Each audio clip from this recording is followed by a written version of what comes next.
हमेशा गर्म रहने वाला सियासी पारा लातेहार के बरवाडी में हुई बीजेपी नेता की हत्या के बाद धधकने लगी है। हत्या के बाद राजनीति कोई नई बात नहीं है।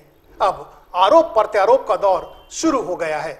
एक तरफ बीजेपी कहती है कि राज्य में जंगल राज कायम हो गया है, तो वहीं दूसरी तरफ जेएमएम का कहना है कि उसे बीजेपी के सर्टिफिकेट की जरूरत नहीं।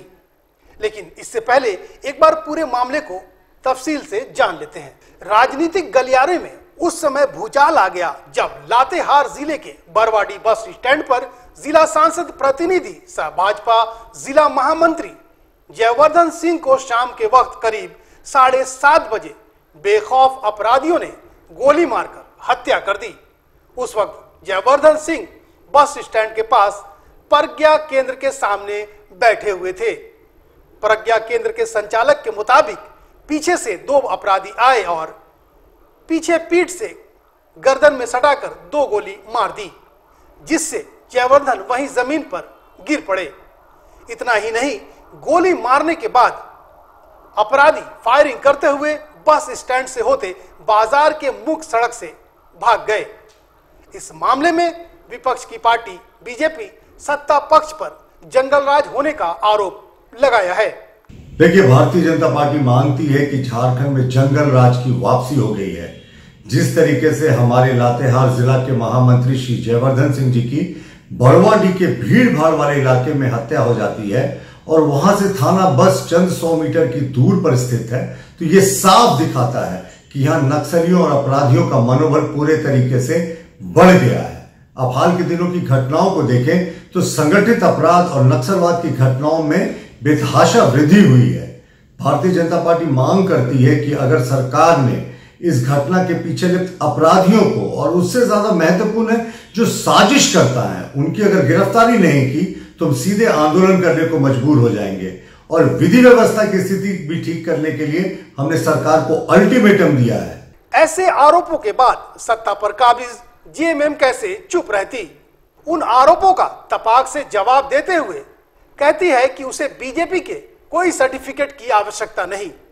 सवाल यहां हत्या को लेकर है और जेएमएम बीजेपी को जनता द्वारा आईना दिखाने की बात कह रही है। ये बीजेपी से हमें किसी सर्टिफिकेट की जरूरत नहीं।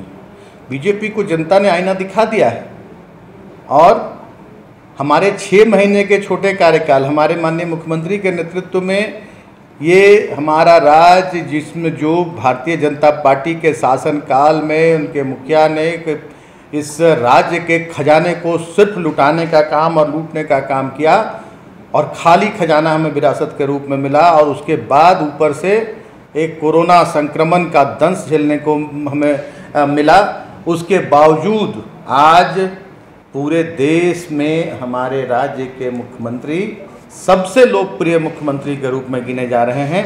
इसलिए हमें किसी तरह के सर्टिफिकेट की जरूरत नहीं है। लेकिन सरकार की सहयोगी कांग्रेस ने इस घटना की निंदा की और अपराधियों की गिरफ्तारी की बात कही। वहीं दूसरी तरफ इस घटना के लिए बीजेपी पर राजनीति रंग देने का भी आरोप लगा दिया। देखिए, बहुत दुखद घटना है और इस प्रकार का किसी भी शासन में हत्या, लूट, ये सब की कहीं कोई स्थान नहीं है। मैं इसकी निंदा करता हूं और जल्द से जल्द पुलिस अपना कार्य करेगी और अपराधियों को गिरफ्तार करने का काम करेगी। मगर जिस प्रकार भारतीय जनता पार्टी के लोगों ने इसको राजनीति रूप देने का कार्य कर रही है, तो मैं भाजपा के उन सारे नेताओं को एक बात स्मरण कराना चाहूँगा। नेशनल क्राइम रिसर्च ब्यूरो की रिपोर्ट पिछली सरकार की आप देख लेंगे तो पूरे देश में भारत में झारखंड सबसे अव्वल था।